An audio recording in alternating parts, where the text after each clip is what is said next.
is sprinkled there before and on the throne, and his own wounds in him declare the work that saves is done. 'Tis finished on the cross, he said, in agonies and blood.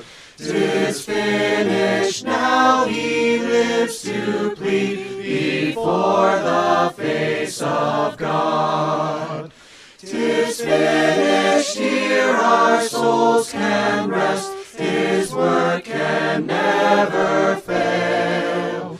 By him our sacrifice and priest, we enter through the veil.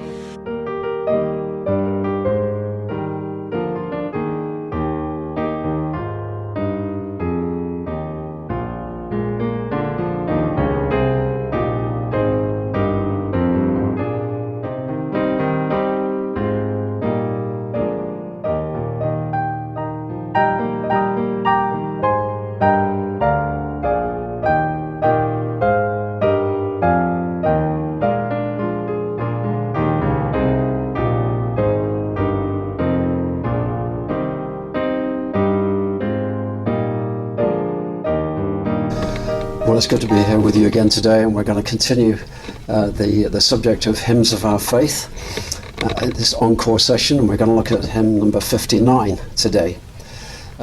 Just before we do that, let me just, as a digression, ask you, some of you might be into computer games, and I just wondered, I learned about a tip this week, and it's a tip that's guaranteed to ensure that you'll never, ever lose a computer game again. You will not lose a game if you follow this tip absolutely precisely. You've got to do it precisely, you've got to do it fully, but if you do that, you'll never lose. Well, if you're interested in that, I'll tell you what the tip is towards the end of this little presentation. Anyway, we're going to talk about hymns of our faith, and we're going to do number 59, and we're going to come to read the words of that hymn towards the end of this little talk. So that we can grasp what the hymn's about, we want to look at some explanations of its meaning, and we're going to start by reading some Bible verses. So please read with me, if you don't mind, in Matthew chapter 27. Matthew chapter 27, and just a couple of verses, verse 50 and verse 51. This is about the crucifixion of the Lord Jesus. And it says, "And Jesus cried out again with a loud voice and yielded up his spirit. Then behold, the veil of the temple was torn in two from the top to the bottom." It says the veil of the temple. This is the New King James Version. Some of the versions say the curtain of the temple. It means the same thing. We'll come to that later on. The veil of the temple was torn in two from top to bottom. Now, if you don't mind just going with me now to the book of Hebrews in chapter 8. Hebrews chapter 8, and we're just going to read I guess I'm going to have to go back to verse 4. "For if he were on earth," that's Jesus, "if Jesus were on earth, he would not be a priest. Since there are priests who offer the gifts according to the law, who serve the copy and shadow of the heavenly things, as Moses was divinely instructed when he was about to make the tabernacle. For God, he said, 'See that you make all things according to the pattern shown you on the mountain.'" And then lastly, we're just going to read in chapter 10 and verse 1. It says, "For the law, having a shadow of the good things to come, and not the very image of the things, can never with these same sacrifices which they offer continually year by year make those who approach perfect." Now if you just go down to verse 19, it says this, "Therefore, brethren, having boldness to enter the holiest by the blood of Jesus, by a new and living way which he consecrated for us through the veil, that is, his flesh, and having a high priest over the house of God, let us draw near with a true heart in full assurance of faith, having our hearts sprinkled from an evil conscience and our bodies washed with pure water. Let us hold fast the confession of our hope without wavering, for he who promised is faithful." So that'll suffice for our reading, but I said that we wanted to think about things that help us to understand the meaning of the hymn, and these verses are going to be foundational. But on them I want to build some other examples from our everyday life. You know, just recently, Katie and I were able to visit Quebec. It was our wedding anniversary, and we had decided to visit Quebec for the first time that we'd done it together. It was only our 56th wedding anniversary, and we hadn't had a chance to do it before then, so wasn't that a lovely trip? So we went to Quebec and we visited Gatineau, and there's a building that's called the Canadian Museum of History. I think it used to be called the Canadian Museum of Civilization, but they've changed the name to the Canadian Museum of History. And when you go into that building, you see something inside, and it looks like this. Yeah, you can see it's in a glass case. But what it is, it's a model of the building that you're standing in. It's a Lego model. Now, probably there are people here today who like building things out of Lego.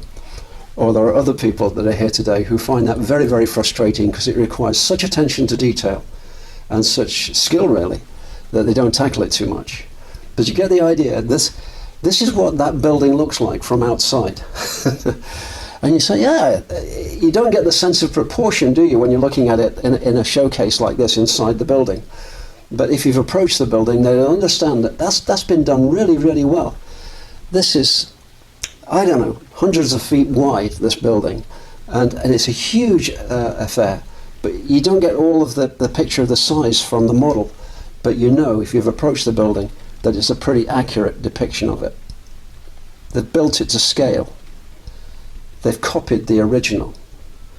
Now, let's think about the original. If you step inside the building, the real building, it's a bit different, isn't it? See the size of the doorway. That's a big doorway on the left-hand side. If you could see the size of people walking along there, we're relatively small in comparison with the size of this entranceway. And you get the grandeur of the building, the majesty, and you get some idea of the architecture, the design that went into it, and the construction skills that were necessary to build this majestic building. And that's the contrast that I want us to see as we get to looking at hymn number 59, that I think J.G. Deck, the writer of that hymn, was trying to get us to appreciate. We tend to look at the earthly things and we see the copy and we see the shadow, and we're only like getting the Lego picture of it.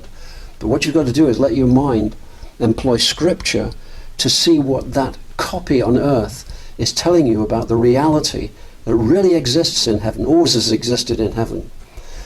And the instructions given to Moses created a tabernacle building, didn't it? We'll get to that in a minute or two. But what we're thinking about is how models can only go so far in illustrating a reality. Let me try another one. Do you know what this is? This is another exhibit in another museum, not in Canada. This time it's a museum in the USA. And not surprising, because that is the actual lunar module. It's the command module from Apollo 13 that a lot of people didn't think was going to make it back to Earth, but it's in the museum because it did, and the men inside were safe, despite all fears to the contrary. You'll remember that they were on their way to the moon when there was an explosion, and it looked like it was, so to speak, curtains for them.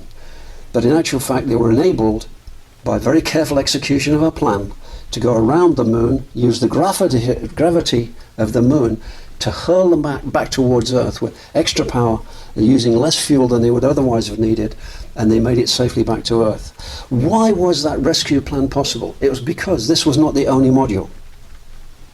This is the command module that actually went up and down, but there's another one, or there was another one.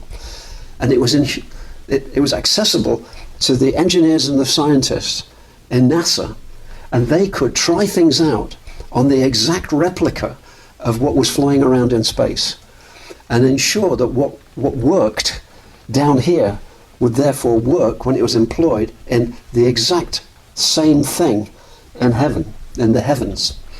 And so you get the idea, you understand why I'm using this picture. The distance is great. It's not like walking inside the Canadian Museum of History, from the outside to the inside and seeing a Lego model now. Now we're talking about vast distances from the Earth to the moon. But all the same, as long as there's good communication and as long as there's compliance to instructions that are given based upon an original that works, then you can escape the problems of working with a copy of that that's defective in some respects. Do you get the idea? Okay, let's pass to the next example. I was wondering about using a picture of a person actually undergoing robotic surgery, but I get more squeamish, and I didn't really like looking at them, to tell you the truth, and I thought you might not either. So I used this graphic instead. And you'll see that although it depicts a doctor and a patient a world apart, everything's going according to plan. The doctor instructs the robot machine precisely, and the robot machine is able to conduct the surgery on that remote patient. It's absolutely amazing. I read this week that a woman in New York State, a woman from New York State, has just had a double lung transplant done with robotic surgery. Yeah, she's alive today because of this kind of technique. And you say, what does it rely on? They don't have to be close together. He's not at the table operating with his different medical devices. He could be 1,000 miles away or more. And as long as there's good communication, and as long as there's a complete compliance by the robot machine with the author of the instructions, the doctor that you see in our graphic on the right-hand side, then everything's going to go okay. It'll fulfill the purpose for which it's intended. So these are just little examples. But, you know, J.G. Deck, when he wrote Hymn 59, he'd never seen the Canadian Museum of History. He'd never seen a command module of a moonshot, because he died in the middle of the 19th century, before moon travel was anything other than pure science fiction, and they didn't have necessarily pretty good science fiction about it when he was living. But he appreciated something, and he'd never seen robotic surgery, but he appreciated something that you and I can still appreciate like he did then, and that is that there's an instruction book given to us as to how to construct a model on earth of something that exists in reality somewhere else, in heaven. And you can look at those rules, and you can look at those things, and you can get an idea from that of what the distant reality is, even though you can't see it with your physical eyes, no more than the patient can see the doctor conducting the surgery, no more than the people in the command module could see the scientists in Houston working on the problem. Still, if it's done exactly in accordance with the instructions, the purpose will be fulfilled. And J.G. Deck saw in the Bible instructions, and he saw a reality of something that, when constructed, had a purpose, and the purpose was the worship of God. And he saw how it operated in practice. Now, he never came into a church of God, because the present testimonies of the churches of God hadn't been brought into operation by that time. But he saw it, and he lived out as much as he could of it. And therefore we've got his hymn in our hymn book, because it describes it so well. And what did he say? From the book of Exodus, the many chapters that are given to describing the construction of this building that's depicted in artwork by Norman Miller. And you'll see that there's a vast company of tents. This is the people of Israel in their tents around this courtyard that's got the white curtaining all around it. And you can see that they're coming in from the right-hand side, which is the east, and they're proceeding to see an altar where you can see smoke ascending from an altar thing that's just inside the gate. That's where the sacrifices were made. And they would go no further than that, most of the people. But the priests who were engaged in helping them make those sacrifices, they had to go to the next little thing that's between that blazing fire on the altar and the building that lies to the left of it. You'll see that there's an article there, and that's the laver. That's where they washed in preparation to go, some of them, by special command of God, through those pinky-coloured doors, not doors, but curtains, the first doorway into that oblong building. That's a tent building that's manufactured in a sort of a rectangular way, the way that we see it in this picture here. And it's a pretty good depiction, I think. It doesn't look very glamorous on the outside, does it? We'll have a look at an artist's impression of the inside in a minute. But this is what they were doing. There's a pillar of fire or of smoke that's ascending from the back of that building, and that's to mark the fact that God is temporarily dwelling there. He's decided that his presence, which is ever present in heaven, for he dwells in heaven, can be temporarily seen, evidenced on earth. And so this building had more than one compartment. And that's what J.G. Deck was reading about and seeing it in operation.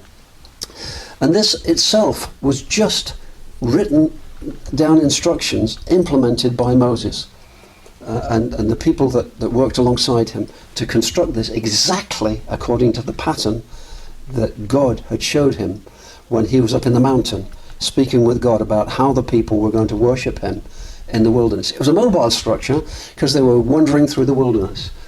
When David comes along and David captures Jerusalem and he sees God marking out that this is the place that he permanently wants to be worshipped in, then David sets in place the arrangements so that this tabernacle building can be replaced with a temple building, a permanent structure, designed to be permanent anyway. But for various reasons, David couldn't actually build it. So he was given the detailed instructions in writing, and he passed those to Solomon, his son, so that Solomon could build it. And so it's called Solomon's Temple. That was David who received the instructions from God, and it was in David's heart to build that temple for God to occupy. And so J.G. Deck, when he wrote the hymn, the things that were true about the hymn were true about not only the tabernacle aspects, but also about the temple aspects. But he was seeing beyond that to what both of these copies or shadows represented. You understand the theory of a copy, like the Lego model. You understand the theory of a shadow when, if you've got a light source and an object, and then you're this side, you'll see the shadow on the ground or on the wall behind it. And if you look towards it, you'll only see an outline. You'll see a silhouette, because the light is shining behind it. But you get all of the detail. It's a shadow on the ground or on the building behind it. It's a shadow that gives you some of the reality, but not the total, if you could only see it from the source of light side. So these things were shadows. These things were just on earth a copy of a reality that existed in heaven. And this is God shining the light down and putting it, so to speak, putting the reality in heaven between the light source and earth, and you see the shadow built according to the pattern, exactly according to the directions. And you remember how we were talking about in our illustrations the importance of keeping everything exactly to the directions given, and good communication too. Let's look inside that building, that tabernacle building. The layout is the same as it would have been in the temple that Solomon built, so we're going to use this. And I'm indebted to people that have produced this, and it's available online to see this depiction. It seems to be fairly accurate. There are different ways of looking at the way that some of these things were organized, but it's pretty good. So you've got the doorway in on the right. The doorway is a curtain. And that's why people sometimes get mixed up about when it says a curtain in Matthew 27 and 51, and the curtain being torn in two. Some of the people think it's the first curtain doorway. But I think that if you study it, you'll see that no. It's really talking about the second, the thing that's more in the middle of our picture, just to the left of the center there. That's the one that's being talked about when it's talking about the curtain, which is the veil of the tabernacle, or the veil of the temple, or the veil that exists in the heavenly reality. And that's what we really want to get to. There's other things that are there that we could talk about if we had time, but we don't have time, and we don't need to today too much. There's a lampstand. You can see it reflected on the golden face of the boards on the opposite wall in this cutout. And in front, on the other side, you can see a table, and you can probably see there are loaves on it. And you can see to the left of that, there's another taller structure just before the veil, and that's the golden altar of incense. And there's no fire on that. The only way to use it is to bring burning coals in from that altar that we saw depicted in that first picture.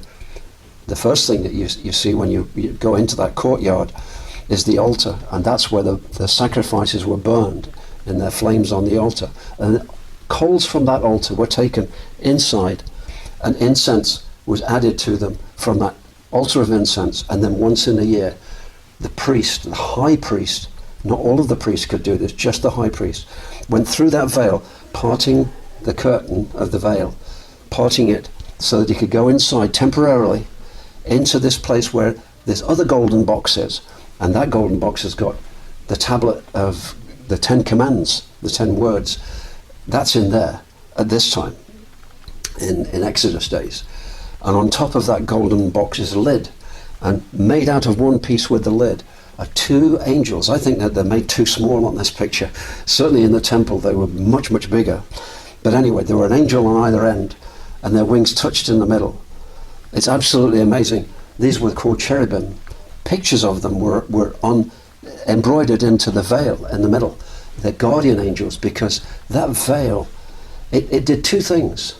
First of all, it acted as an obstruction but it wasn't a permanent wall that was built there. It was just a veil, so that it could be opened and access could be permitted. God was saying, there is a way in. It's not just close to you. There is a way in. But at that time, it was only one person once a year. And that's the way that God designed it, in the copy and the shadow of the things that were in heaven. Something had to happen to change that picture. And that's what you learn about in Matthew 27 and verse 51, where it says the veil of the temple was rent in two. What did that mean? Did it mean that God had cut the veil in two, and now everybody could enter in? Well, in some ways that's true, but I want you to just park that one and see it as a different thing. The temple on earth had been rejected by God because the people had been rejected because they were totally disobedient. They wouldn't accept his son who he had sent. They'd killed his prophets, and now they were going to kill the son, and they thought they could get away with it. Then God said, enough already. Your house, it's your house now. It's not God's house. It's not the house of the God of the house anymore. The God of the house rejects it and says, your house is left unto you desolate. And to ensure that they realized that his presence was no longer in that place, he tears the curtain. Do you know the curtain in the temple? In the temple was a much more grand building than even this. I think, according to Jewish rabbis and things, in the temple in those days, the veil would have probably been something like 60 feet high, and it would have been at least that thick, inches thick, of embroidered work. And you could never tear it with human hands. And if you did, you'd have to start at the bottom because it was too high to get to the top. But you could never do it, and it wasn't torn from the bottom to the top. It was torn from the top to the bottom, says Matthew 27 and verse 51. And why was it happening? It was happening so that the people coming in, the priests, would be the first to realize that the place where they could never enter except representatively through the one high priest on one day of the year, on the Day of Atonement, they were going to find out on the day of Passover, much earlier in that year, that God had left that place. He was no longer there. It no longer mattered whether it went in or went out, because God had left it. But he hadn't left his holy place in heaven. That was still open. And so we read those verses, and each of these things has meaning to us. We've got this Holy of Holies, the most holy place, the holiest of all. We've got this outer part that only the priest could enter, and that most holy place, and separating was the veil to get to the Ark of the Covenant. And the Ark was like the throne of God in those days. The one thing that we know is that there was a veil between them. And while that veil was there, God was not permitting entrance except once a year. And when it was torn in two, it meant that he had left that place completely. Did that mean that Jesus' body was rent in two when it says the veil of the temple? Because we read, didn't we, about we enter into God's house and into the holies, and when we're entering those holy places, it says that we draw near through the veil, that is to say his flesh. Does that mean that his body was broken? No, it doesn't say his body was broken. When we say thank you for the loaf on the Sunday morning, we don't say thank you for this loaf which depicts the body that was broken for us. No, we say it's the loaf that's broken. But Jesus said to them, this is my body which is given for you. Check it out. It doesn't say this is my body which was broken for you. This is my body which is given for you. Was his body torn in two at the cross? No. No. It was pierced, but it wasn't torn in two. So the veil rent is not the veil. That's the veil on earth. The true veil in the true building, in the true sanctuary in heaven. What does that veil tell us about? It tells us about the fact that Jesus is the way into the presence of God. We can't get in it by any other way. It's serving the same purpose as it did on earth, because on earth was just the copy of the reality in heaven. And there's the veil, and for us to get in, we need to go through Christ. How? While he remained in heaven, that way was not open to us. But because he became a man with human flesh, just like you and me, because of his flesh, we're able to enter through that veil. So the veil for us is the incarnation of the Lord Jesus, coming as a man and dying as a man. And because of that death and his sacrifice for us, he himself, first of all, has gone back to heaven with the value of that death evidenced in the blood that he was shed on earth, and taken it into the holies in the heaven. Now, how you do that in a spiritual place, in the holy sanctuary in heaven, now that's what we're thinking about. We're dealing with the copies most of the time, and we're looking at the copies and saying, well, that's what it must be like in heaven. And when we get there, we'll realize it's far more grand. Like standing inside the the Canadian Museum of History, and thinking how poor a replica that wonderful Lego model was. We'll have the same feeling, won't we, when we see the real thing. So will you think about these things with me as we just go through now quickly this hymn number 59. We're going to just reference 2 or 3 verses. The veil is rent. That's what happens on earth. What happens in heaven? Jesus is sitting upon a throne of grace. Yes, you're not just seeing into a bankrupt, broken house in Jerusalem. You're seeing into heaven, and you're seeing that while the house on the earth is rejected, the veil is rent. Above, Jesus is now sitting on the throne of grace. There's incense in that building on earth that had to be taken, and a cloud of it to be brought into the holy place, into God's presence. But when he enters, just his name, his authority, his excellence pervades the whole place. The incense that his name emits fills all that glorious place. And he's talking about the place in heaven. And his precious blood is sprinkled there. Yeah, it's not sprinkled in the temple on earth. That was physical blood from an animal. But his precious blood, the value of it, is now seen in operation in the holiest of all, in the presence of God, in the throne room of God himself. And this precious blood is sprinkled there before and on the throne, and his own wounds in heaven declare his work on earth is done. And then just finally, within the holiest of all, and you get that picture of the holiest of all, within the whole, cleansed by his precious blood, before thy throne thy people fall and worship thee, O God. I hope this contemplation will give you more meaning, and that you'll think about the illustrations and just try and focus not on the earthly, which is so limited in its ability to convey everything that's true of the original. And you'll think about these things, and you'll say to yourself, God is worthy of my worship, and I want to bring my worship at every opportunity that he gives. Thank you for listening for that.